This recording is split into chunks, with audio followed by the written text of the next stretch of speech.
قرآن کریم میں اور حدیث کی کتابوں میں خود حدیث پاک میں جو سب سے لمبی حدیثوں میں سے ایک ہے، بخاری شریف میں جو بہت لمبی حدیث ہے، وہ اسی واقعے سے متعلق ہے جس میں رسول اکرم صلی اللہ علیہ وسلم کے خاندان کی عظمت کو اور آپ کی بیویوں کی عظمت کو بتلایا گیا ہے۔ حدیث عفت اس کو کہا جاتا ہے۔ خود قرآن کریم میں سورہ نور میں متعدد آیات ہیں جس میں اسی واقعے پر تنبیہ کی گئی ہے، اور اتنا ڈانٹا ہے اللہ تبارک و تعالیٰ نے، ایسی سخت سرزنش کی ہے ان لوگوں کو جو غلط فہمی کے شکار ہو گئے تھے آپ صلی اللہ علیہ وسلم کی پرسنل لائف کے سلسلے میں، ان کو، اور اس سلسلے میں ایک دو نہیں 18 آیتیں اس سلسلے میں اللہ تبارک و تعالیٰ نے نازل کی ہیں۔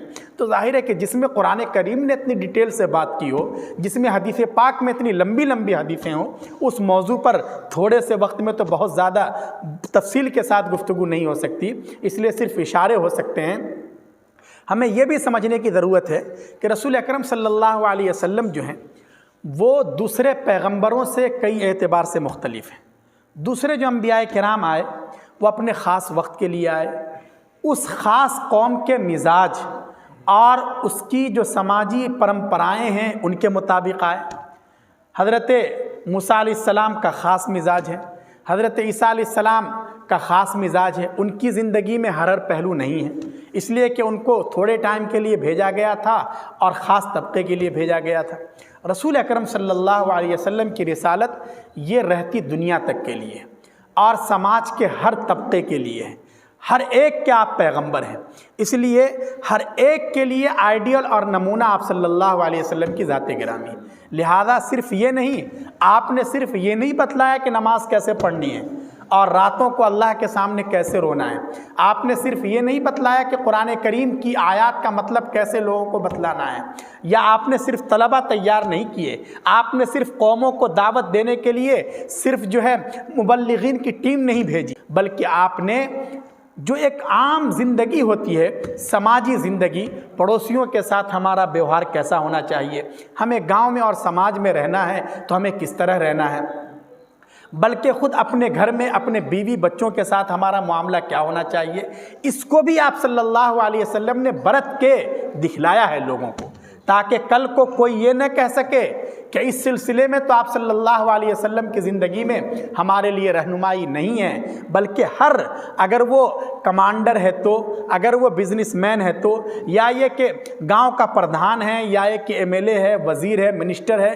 کوئی بھی ہے، یا ایک عام شوہر ہے، اسے اپنی بیوی کے ساتھ کیسا معاملہ کرنا چاہیے، ایک بھائی کا اپنی بہن کے ساتھ کیسا تعلق ہونا چاہیے، یہ ساری تفصیلات آپ صلی اللہ علیہ وسلم کی زندگی میں موجود ہیں، اور یہ آپ صلی اللہ علیہ وسلم کی سیرت کی جامعیت کی بات ہے، اور یہ بھی معجزہ ہے آپ صلی اللہ علیہ وسلم کا کہ تھوڑے سے چند سالہ زندگی میں آپ نے آنے والے سارے لوگوں کے لیے ایک مکمل نمونہ چھوڑا ہے کہ جو جس لائن سے تعلق رکھتا ہو وہ آپ کی زندگی کو دیکھ لے اور آپ کی زندگی کے آئینے میں دیکھ کر اپنی زندگی کا آگے کا نقشہ مرتب کر لے، ہر ایک کے لیے۔ چنانچہ آپ صلی اللہ علیہ وسلم نے کی جو گھریلو زندگی ہے، ظاہر ہے کہ آپ کی زندگی بہت ہی بے غبار اور صاف اور شفاف زندگی تھی۔ آپ کی جوانی، اس جوانی میں 25 سال کی عمر کو جب آپ پہنچے ہیں تو عرب کا جو سب سے معزز خاندان ہے اس خاندان سے آپ کا تعلق ہے، مطلب کے پوتے ہیں، ابو طالب کے بھتیجے ہیں، اس لیے اچھے رشتے آ رہے تھے، لیکن اس وقت بھی رسول اکرم صلی اللہ علیہ وسلم نے سب سے پہلا جو رشتہ منظور کیا ہے وہ آپ سبھی حضرات جانتے ہیں، وہ حضرت خدیجہ رضی اللہ عنہا کی طرف سے آنے والا رشتہ تھا۔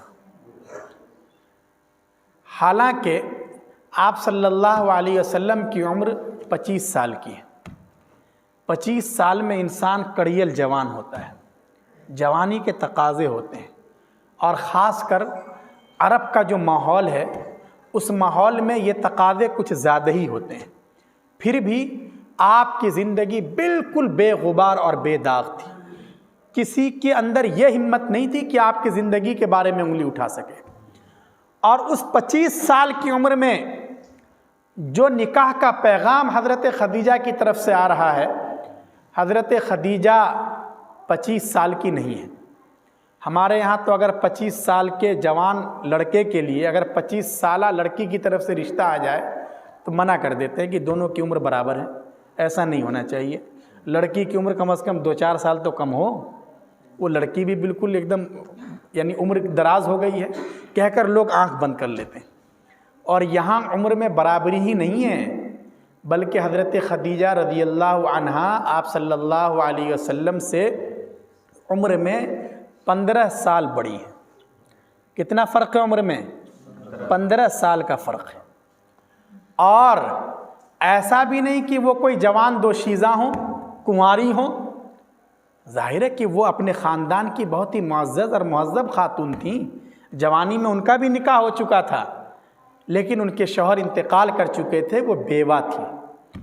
40 سال کی ایک بیوہ خاتون وہ اس نوجوان کو اپنا رشتہ دے رہی ہیں، ان کی طرف سے رشتہ آیا۔ رسول اکرم صلی اللہ علیہ وسلم نے ان کی دینداری کو دیکھ کر، ان کی عفت اور پاک دامنی کے چرچے پورے مکے میں تھے، سب لوگ جانتے تھے کہ خدیجہ پر کسی نے آج تک انگلی نہیں اٹھائی ہے، بہت ہی معزز خاندان سے تعلق رکھتی ہیں اور بہت ہی عزت اور شرافت والی خاتون ہیں، آزاد خاتون ہیں۔ تو آپ صلی اللہ علیہ وسلم نے ان کی ان صفات کو بنیاد بنایا، اور آپ نے نوجوانوں کو بھی یہی تعلیم دی ہے۔ یہ جو زندگی کے یہ جو ابواب ہیں صرف اس لیے نہیں ہے کہ ہمارے سامنے آ جائیں، ہمیں ان سے سبق بھی سیکھنا چاہیے۔ آپ صلی اللہ علیہ وسلم نے نوجوانوں کی نفسیات کو سامنے رکھتے ہوئے بتلایا ہے کہ دیکھو، رشتہ آتا ہے تو 4 چیزیں پیش نظر ہوتی ہیں اور ہونی بھی چاہیے۔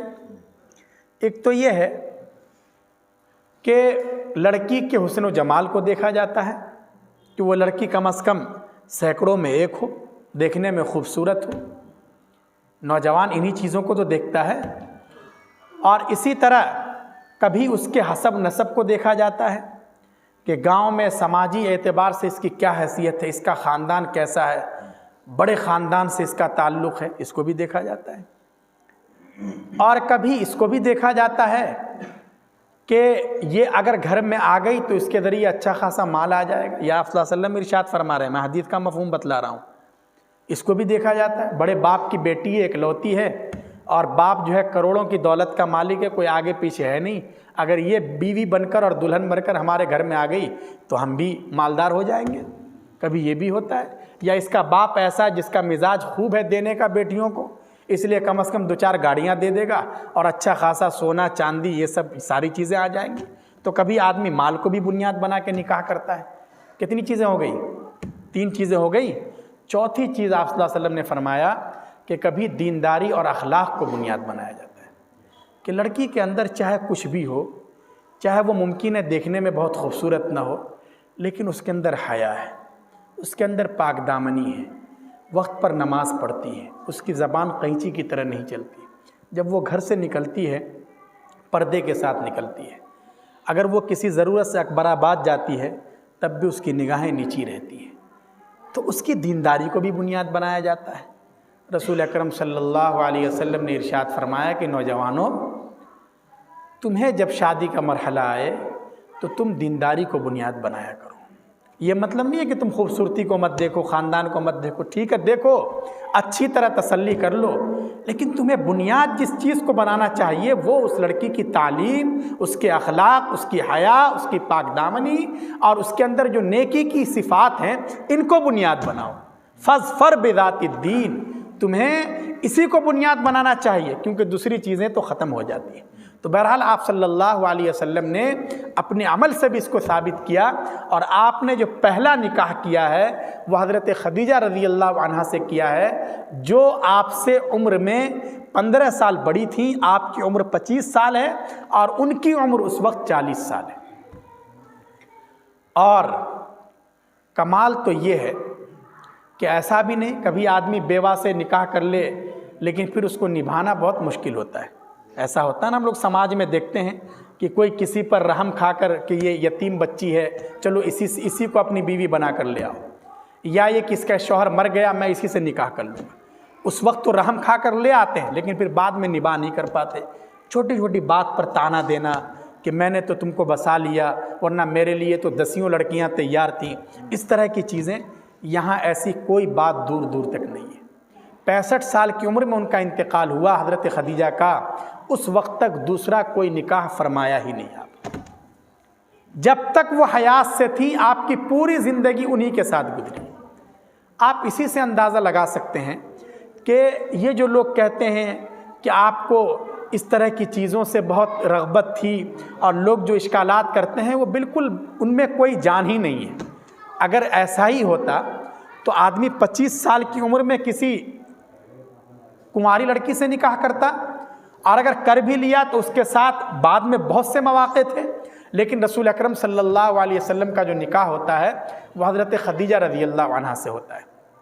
اس کے بعد اس کے 15 سال کے بعد, اس نکاح کے 15 سال کے بعد رسول اکرم صلی اللہ علیہ وسلم کو نبوت ملتی ہے. نبوت ملتے ہی جو اپنے تھے وہ بھی پرائے ہو گئے, جو دوست نظر آتے تھے وہ بھی دشمن بن گئے.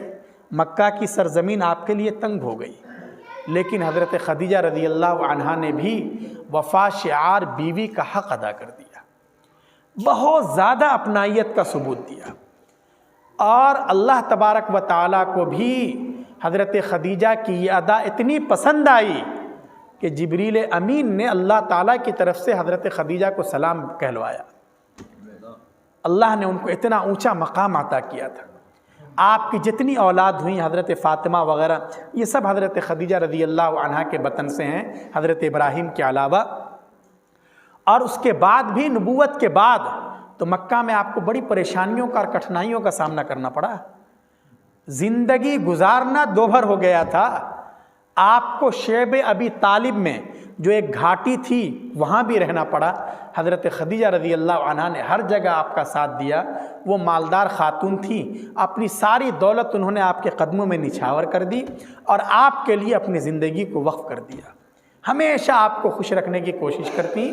اگر کبھی آپ کے اندر گھبراہٹ طاری ہوتی تو وہ آپ کو تسلی دیتی تھی. اور اس طرح خوشگوار زندگی گزرتی ہے. جب یہ نبوت کا 10واں سال ہوا ہے تو اس سال حضرت خدیجہ رضی اللہ عنہا کا انتقال ہو گیا.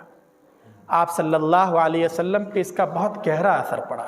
اس سے کچھ دنوں پہلے آپ کے چچا ابو طالب بھی انتقال کر گئے تھے. اس لیے حدیث کی کتابوں میں, تاریخ اور سیرت کی کتابوں میں اس سال کا نام ہی عام الحزن ہے. عام الحزن کا مطلب غم اور تکلیف کا سال. چونکہ حضرت خدیجہ اس سال آپ سے جدا ہو گئیں اس لیے آپ کی طبیعت پر اس کا بہت زیادہ اثر تھا. آپ صلی اللہ علیہ وسلم نے اس کے بعد جب آپ صلی اللہ علیہ وسلم کی عمر 50 سال ہو گئی ہے اور حضرت خدیجہ کا انتقال ہو گیا ہے, اس کے بعد آپ نے نکاح کیا ہے. دوسرا نکاح حضرت سودا رضی اللہ عنہ سے. کن سے؟ حضرت سودا بنت زمعہ رضی اللہ عنہ. ایسا بھی نہیں, ان کی بھی عمر اس وقت کتنی تھی؟ وہ بھی 50 سال کی تھی, بڑھاپے کی دہلیز پر قدم رکھ چکی تھی. تو اصل تو یہی عمر ہوتی ہے 50 سال 40 سال کی عمر تک. اس میں مرد کو عورت کے تقاضے زیادہ ہوتے ہیں, لیکن اس عمر میں رسول اکرم صلی اللہ علیہ وسلم بیوہ خواتین سے نکاح کر رہے ہیں اور پوری زندگی آپ کی انہی کے ساتھ گزر گئی. اس لیے ادھر ادھر کی جو باتیں کی جاتی ہیں وہ بالکل غلط ہیں, ان کا حقیقت سے کوئی لینا دینا نہیں. اس کے بعد آپ صلی اللہ علیہ وسلم نے اور بھی نکاح کیے, متعدد نکاح کیے. لیکن 50 سال کے بعد جو یہ نکاح ہوئے ہیں اور خاص کر مدینہ منورہ جانے کے بعد, سب نکاح کی الگ الگ مصلحتیں تھیں اور الگ الگ حکمتیں تھیں. ورنہ اگر صرف یہ ہوتا کہ آپ کو نکاح سے بڑی دلچسپی ہے اور آپ کو عورتوں سے بڑی دلچسپی ہے اور اس طرح کی باتیں جیسے کہ دشمن پروپیگنڈا کرتے ہیں, تو 50 سال کی عمر تک ایسا مرحلہ آتا. لیکن ایسا کہیں ہمیں نظر نہیں آتا. اور ان بیویوں کے ساتھ کیا آپ کا معاملہ تھا, میں نے جو حدیث پاک پڑھی ہے وہ اصل ہمارے لیے بہت اہم چیز ہے. آپ صلی اللہ علیہ وسلم نے فرمایا کہ دنیا میں الگ الگ معیار ہے. جیسے گاؤں دیہات میں بھی ہے کہ سب سے اچھا مرد کون ہے, تو کہا جاتا ہے کہ بہت ہٹا کٹا ہو, یہ ہو وہ ہو, اور پورے گھر والے اس سے ڈرتے ہوں, گاؤں کے لوگ اس کا نام سن کر کانپ جاتے ہوں, تو وہ سمجھا جاتا ہے کہ بہت ہی کامیاب اور کامل مرد ہے, کامل انسان ہے. آپ صلی اللہ علیہ وسلم نے اس کا ایک عجیب و غریب معیار بیان فرمایا۔ آپ نے فرمایا کہ دیکھو، مردوں میں سب سے اچھا مرد وہ ہے جو اپنی بیوی کے لیے سب سے اچھا ہو۔ یہ آپ نے فرمایا۔ ہوتا کیا ہے، آدمی چونکہ اس کے اوپر نفس اور شیطان کا غلبہ رہتا ہے، اور انسان کے اندر فطری اعتبار سے کمزوروں پر جمانے کا اور پریشر بنانے کا ایک جذبہ ہے، اس لیے جس کی جہاں چلتی ہے وہ وہاں جما ہی لیتا ہے، جس کو جہاں موقع ملتا ہے وہاں یہ کر لے گا۔ تو ایک شوہر کو اللہ نے ایک اونچا مقام دیا ہے، تو شوہر کی بھی کمزوری یہ ہے کہ باہر تو چاہے وہ بالکل کمزور ہے، کوئی حیثیت نہیں ہے، وہ 2 پیسے کا بھی نہیں ہے، لیکن گھر میں آ کے اپنی بیوی پر اپنا غصہ اتارتا ہے، اپنی بیوی کو اپنی باندی سمجھتا ہے، بیوی کے ساتھ ظلم کرتا ہے اور زیادتی کرتا ہے۔ اور یہ صرف ہمارے یہاں نہیں ہے، یہ یورپ اور امریکہ والے جو اپنے آپ کو کہتے ہیں کہ ہم بہت ہی پڑھے لکھے لوگ ہیں اور ہم نے عورتوں کو بڑے حقوق دیے ہیں، ان کی رپورٹ یہ ہے کہ وہاں 28% گھروں میں یہ واقعات پیش آتے ہیں۔ 2015 کی رپورٹ ہے کہ 28% گھروں میں یہ واقعات پیش آتے ہیں کہ مرد اپنی بیویوں پر ظلم کرتے ہیں، انہیں مارتے ہیں، ان کو کبھی سگریٹ سے جلاتے ہیں، شراب کی بوتلوں کو ان کے سر پر توڑ ڈالتے ہیں، اس طرح کی رپورٹیں ہیں۔ تو یہ ایک عام سی بات ہے، مرد کی ایک کمزوری ہے کہ باہر چاہے وہ کمزور ہو لیکن گھر میں آ کر بالکل اپنے آپ کو شیر بنا کے پیش کرتا ہے۔ آپ صلی اللہ علیہ وسلم نے فرمایا نہیں، یہ کوئی چیز نہیں ہے۔ ہو سکتا ہے کہ باہر اگر تم دین کا کام کرتے ہو، باہر لوگ تمہیں مفتی صاحب اور عالم صاحب اور قاضی صاحب کہیں، لیکن اور تم نمازیں بھی پڑھ رہے ہو، تم سے خوب طلبہ بھی فائدہ اٹھا رہے ہیں، لوگوں کو خوب فائدہ ہو رہا ہے، تمہارے ذریعے ماشاءاللہ جماعتوں کی چلت پھلت بھی خوب ہو رہی ہے، لیکن یاد رکھو اگر گھر میں تمہاری بیوی تم سے دکھی ہے تو دنیا والے چاہے تمہیں کتنا ہی بڑا سرٹیفکیٹ دے دیں، لیکن اللہ کے یہاں تمہاری کوئی حیثیت نہیں ہے۔ اللہ کے یہاں تو وہی ہے بہتر جس کا اپنی بیوی کے ساتھ سلوک صحیح، بیوی کا دل نہ دکھاتا ہو۔ یہ اسلام ہے پہلا مذہب جس نے دنیا میں پہلے اعلان کیا، آپ صلی اللہ علیہ وسلم نے ان لزوجک علیک حقا، کہ یاد رکھو تمہاری بیوی کا بھی تمہارے اوپر حق ہے۔ اب تک دنیا یہ سمجھتی تھی کہ بیوی کے صرف اس کی ڈیوٹی ہے، اس کے رائٹس نہیں ہیں۔ اسلام نے پہلے یہ کہا کہ نہیں، صرف اس کی ذمہ داری نہیں ہے بلکہ اس کے بھی حقوق، اور ان حقوق کا خیال رکھنا یہ تمہاری ذمہ داری ہے۔ اگر تم اپنی چودراہٹ میں رہتے ہو اور بیویوں کو خوش نہیں رکھتے، ان کے حقوق کی ادائیگی نہیں کرتے، تو پھر اللہ بہت طاقت والا ہے، اللہ کے یہاں سزا کے لیے تمہیں تیار رہنا چاہیے۔ یہ آپ صلی اللہ علیہ وسلم نے بتلایا کہ سب سے بہتر وہ ہے جس کا گھر والوں کے ساتھ سلوک صحیح ہو۔ دوسری طرف بیوی کو بھی حکم دیا گیا، اسے بھی بے لگام نہیں چھوڑا گیا ہے، اسے بھی کہا گیا کہ دیکھو جس عورت کا اس حال میں انتقال ہو کہ اس کا شوہر اس سے راضی ہے، اللہ اسے جنت میں داخل کرے گا۔ یہ بہت بڑی بنیاد ہے، صرف نماز پڑھتی ہو یہ کافی نہیں ہے، بلکہ اس کا شوہر بھی اس سے راضی ہونا چاہیے۔ آپ صلی اللہ علیہ وسلم نے فرمایا کہ اگر رات میں شوہر کو بیوی کا تقاضا ہو رہا ہے لیکن بیوی کسی ناراضگی کی وجہ سے منہ موڑ کر دوسری طرف منہ موڑ کر سو جاتی ہے، وہ تو یہ سمجھتی ہے کہ میں نخرے کر رہی ہوں اور میرا شوہر مجھے منائے گا، لیکن آپ صلی اللہ علیہ وسلم نے فرمایا اگر اس طرح وہ شوہر کے مطالبے کو ٹھکرا کر رخ پھیر کر سوتی رہتی ہے پوری رات، اللہ کے فرشتے ایسی عورت پر لعنت برساتے رہتے ہیں کہ یہ کیسی عورت ہے، یہ اپنے شوہر کے حکم کی تعمیل نہیں کر رہی ہے۔ تو رسول اکرم صلی اللہ علیہ وسلم نے ایک جو توازن کے ساتھ زندگی ہوتی ہے بیلنس قائم کیا ہے، بیوی کو اپنے شوہر کی اطاعت کرنی ہے، اور اس طرح اطاعت کرنی ہے کہ مشہور حدیث ہے کہ اگر سجدے کی اجازت ہوتی تو میں عورتوں کو یہ حکم دیتا کہ وہ اپنے خاوند اور شوہر کے آگے اپنا ماتھا ٹیکیں اور ان کو اپنا ایک طرح سے سب سے بڑا مان لیں، لیکن ظاہر ہے کہ اس کی اجازت ہی نہیں ہے، ایک اللہ کے علاوہ کسی اور کے آگے ہماری پیشانی نہیں جھکے گی، تو اس لیے بیویوں کو یہ کہا گیا ہے۔ چنانچہ حدیث پاک میں اس سلسلے میں بڑی ہدایات ہیں، ایک مستقل موضوع ہے۔ لیکن دوسری طرف شوہروں کو یہ کہا گیا کہ دیکھو اللہ کے یہاں تمہارے مقبول ہونے کا معیار یہ ہے کہ تمہارے گھر میں تمہارے بیوی بچے تم سے خوش ہیں یا نہیں ہیں۔ حضرت اقرا ابن حابس ایک مرتبہ آپ کے پاس بیٹھے تھے، آپ صلی اللہ علیہ وسلم نے آپ کے نواسے آئے، آپ نے ان کا بوسہ لیا، بچوں سے شفقت اور محبت کا مظاہرہ ہونا چاہیے۔ وہ کہنے لگے کہ یا رسول اللہ یہ کیا کر رہے ہیں آپ؟ اس کو انہوں نے مردانگی کے خلاف سمجھا کہ اتنا بڑا آدمی اور اتنے چھوٹے بچے کو گود میں لے اور اس کے ساتھ تھوڑا لاڈ پیار کرے۔ وہ کہنے لگے کہ میرے تو 10 بیٹے ہیں، میں تو کسی بیٹے کو قریب نہیں ہونے دیتا، سب کو دور ہی دھمکا کے رکھتا ہوں۔ آپ صلی اللہ علیہ وسلم نے جواب دیا کہ اگر اللہ نے کسی کے دل سے رحم کا جذبہ ختم کر دیا ہو تو اس میں میرا کیا قصور ہے؟ یعنی یہ تو رحمت ہے کہ آدمی اپنے پوتوں کو، اپنے بچوں کو، اپنے نواسوں کو، اپنی نواسیوں کو اپنے سینے سے لگاتا ہے۔ یہ تو اللہ تبارک و تعالیٰ نے جو رحمت کا جذبہ ہر ایک کے اندر رکھا ہے، آپ صلی اللہ علیہ وسلم نے ایسی زندگی گزاری ہے۔ آپ کو حضرت فاطمہ رضی اللہ عنہا سے کتنی محبت تھی، جب باہر سے آتے تھے تو حضرت فاطمہ رضی اللہ عنہا کے ہاں ضرور تشریف لے جایا کرتے تھے، اور اسی طرح آپ نے بیویوں کا خیال رکھا، بلکہ رسول اللہ صلی اللہ علیہ وسلم نے عجیب دین کو بیان فرمایا، اور آپ ہی اس کو بیان کر سکتے ہیں، کوئی اور تو بیان کر نہیں سکتا۔ اگر یہ بات کوئی اور کہہ دیتا تو اس پر تو نہ جانے کتنے فتوے لگتے، اور آپ کو اللہ تبارک و تعالیٰ نے جو بصیرت عطا کیا، آپ نے فرمایا کہ دیکھو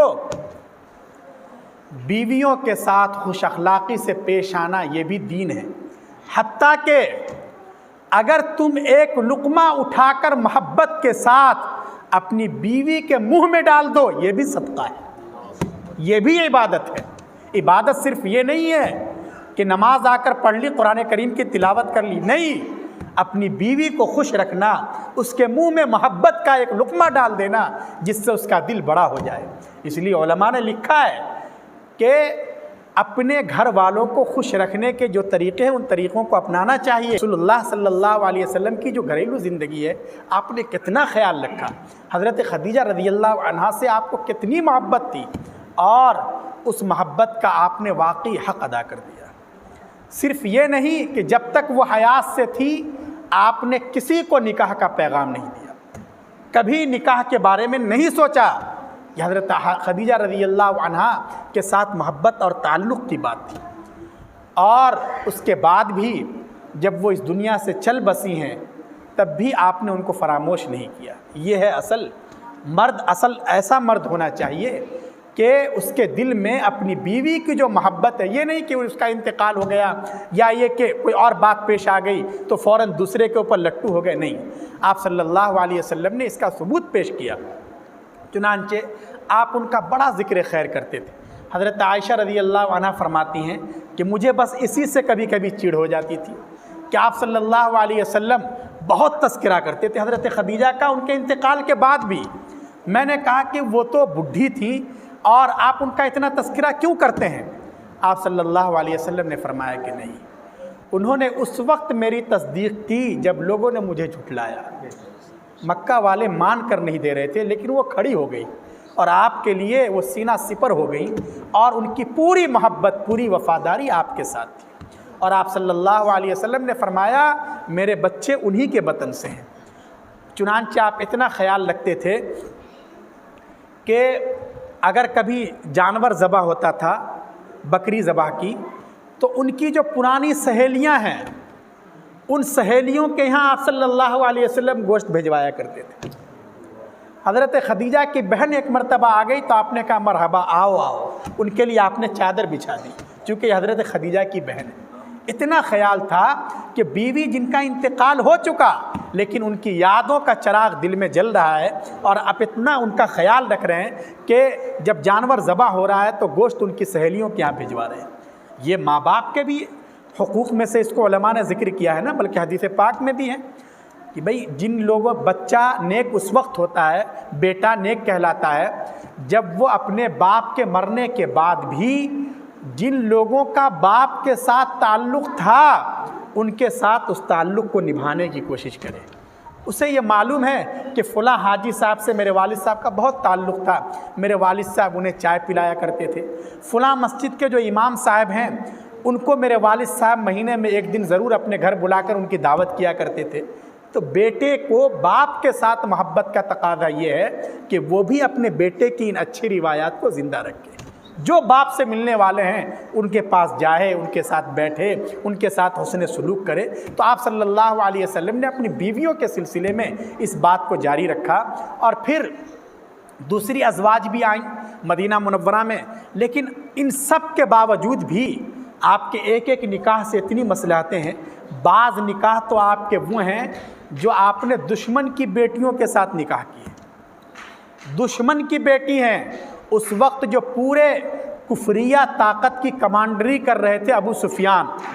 دشمن کی بیٹی کو تو آدمی دیکھنا بھی نہیں چاہتا ہے۔ ابو سفیان سے جس زمانے میں لڑائی بالکل زوروں پر ہے، مخالفت بہت زوروں پر ہے، اسی زمانے میں ابو سفیان کی بیٹی حضرت ام حبیبہ رضی اللہ عنہا یا آپ صلی اللہ علیہ وسلم کے حرم میں داخل ہوتی ہیں۔ آپ ان سے نکاح فرماتے ہیں، ان کو نکاح کا پیغام بھیجواتے ہیں، آپ کی طرف سے نجاشی جو حبشہ کے بادشاہ تھے وہ مہر ادا کرتے ہیں، اور آپ کا نکاح ام حبیبہ رضی اللہ عنہا کے ساتھ ہوتا ہے۔ اس کی وجہ سے ابو سفیان کا پورا موڈ ہی بدل گیا، اور ان کی دشمنی کو ایک طرح سے اس پر آپ نے دشمنی کی جو آگ تھی اس پر آپ نے ایک طرح سے پانی کی پھوار پھینک دی، اور چند سالوں کے بعد خود ابو سفیان نہ صرف یہ کہ دشمنوں کی صف سے نکل آئے بلکہ آپ صلی اللہ علیہ وسلم کے غلاموں میں شامل ہو گئے۔ تو ایک ایک نکاح کی یہ برکت تھی۔ ایک قبیلے پر حملہ ہوا، قبیلے بنو المستلق، اور وہاں کی جو قبیلے کے سردار کی بیٹی تھیں وہ آ گئیں۔ بہت سارے ہزاروں مرد ہیں، بچے ہیں، اور ہزاروں عورتیں ہیں۔ اس زمانے میں یہی سسٹم تھا کہ عورتوں کو اور بچیوں کو باندیاں بنا لیتے تھے۔ چنانچہ وہ سب آ گئی مال غنیمت کے طور پر۔ آپ صلی اللہ علیہ وسلم نے جو اس دشمن قوم کا سردار ہے ان کی بیٹی سے نکاح کر لیا، حضرت جویریہ رضی اللہ تعالیٰ عنہ۔ حارث اس قوم کے سردار ہیں اور آپ کے دشمن ہیں، سب کچھ ہیں، اور آپ نے نکاح کرتے ہی اس کا کتنا بڑا فائدہ ہوا کہ وہ جو سینکڑوں لوگ باندی بن کر اور قیدی بن کر مدینہ منورہ آئے تھے صحابہ کرام کے گھروں میں، جب صحابہ کرام کو یہ پتہ چلا کہ آپ صلی اللہ علیہ وسلم نے اس قوم کے سردار کی بیٹی سے نکاح منظور فرما لیا ہے، نکاح کر لیا ہے، تو صحابہ کرام کو بڑی غیرت آئی کہ یہ تو سب ہمارے گھر میں جتنے ہیں یہ تو آپ کے سسرالی رشتہ دار ہو گئے۔ چنانچہ سب نے سب کو آزاد کر دیا کہ اتنا بابرکت وجود شاید ہی کسی اور کا اپنی قوم کے لیے ثابت ہوا ہو کہ تنہا ان کے نکاح کی وجہ سے، ان کی نسبت کی وجہ سے مدینہ منورہ کے سارے مسلمانوں نے اس قوم کی باندیوں کو آزاد کر دیا، غلاموں کو آزاد کر دیا، اور کچھ دنوں کے بعد وہ پوری کی پوری قوم مسلمانوں کے قدموں میں آ کر پڑ گئی۔ تو یہ نکاح کی مصلحتیں تھیں۔ خیبر پر جب حملہ ہوا ہے، یہودیوں کا جو بہت بڑا لیڈر تھا وہ تھا حیی ابن اخطب، اور ابن ابی الحقیق بھی تھا ان لیڈروں میں۔ حیی ابن اخطب کی بیٹی ہیں، وہ بھی آ گئی مال غنیمت میں۔ اب ظاہر ہے کہ ایک صحابی کے حصے میں آ رہی تھی وہ، لیکن آپ صلی اللہ علیہ وسلم کے سامنے پیشکش ہوئی اور ان کو آپ نے قبول فرما لیا۔ وہ جو تھی یہودیوں کے سردار کی بیٹی تھی۔ چنانچہ وہ آپ صلی اللہ علیہ وسلم کے حصے میں جب آئیں تو آپ صلی اللہ علیہ وسلم نے ان کا بڑا اعزاز کیا، بڑا اکرام کیا، اور انہیں اپنے نکاح میں رکھنا منظور فرما لیا، جس کا یہودیوں پر اتنا اچھا اثر پڑا، کم از کم بہرحال اس لیے کہ وہ آپ کو یہ تو سمجھتے تھے کہ آپ سچے نبی ہیں، تو ان کی بھی عداوت اور نفرت پر ایک طرح سے بہت زیادہ اثر پڑا اس بات سے کہ آپ صلی اللہ علیہ وسلم نے ہماری خاندانی جو چیزیں، ان چیزوں کا لحاظ رکھا کہ آپ نے کسی عام مسلمان کے گھر میں ان کو نہیں جانے دیا، بلکہ ان کو آپ نے اپنے گھر میں ٹھکانہ دیا۔ اور پھر آپ ان کا خیال بھی بہت رکھتے تھے۔ حضرت ہارون اور حضرت موسیٰ بنی اسرائیل کے بڑے پیغمبروں میں اسی خاندان سے تھی، حضرت ہارون کے خاندان سے تھی حضرت صفیہ، تو اتنا اونچا خاندان تھا، انبیاء کا خاندان۔ تو آپ صلی اللہ علیہ وسلم نے بجائے اس کے کہ وہ کسی اور کے گھر میں جائے، انہیں اپنے گھر میں آپ نے عزت بخشی، اور اس کا بھی لوگوں تک بہت اچھا میسیج گیا۔ تو ہر شادی کی الگ الگ مصلحتیں تھیں۔ حضرت عائشہ صدیقہ رضی اللہ عنہ تنہا کنواری خاتون ہیں جو آپ صلی اللہ علیہ وسلم کے حرم میں آئیں، اور کس وقت آئی ہیں؟ اس وقت میں آئی ہیں 9 سال 10 سال کی عمر، جو عمر سیکھنے اور پڑھنے اور لکھنے کی ہوتی ہے، یہی تو عمر ہوتی ہے نا لکھنے پڑھنے کی۔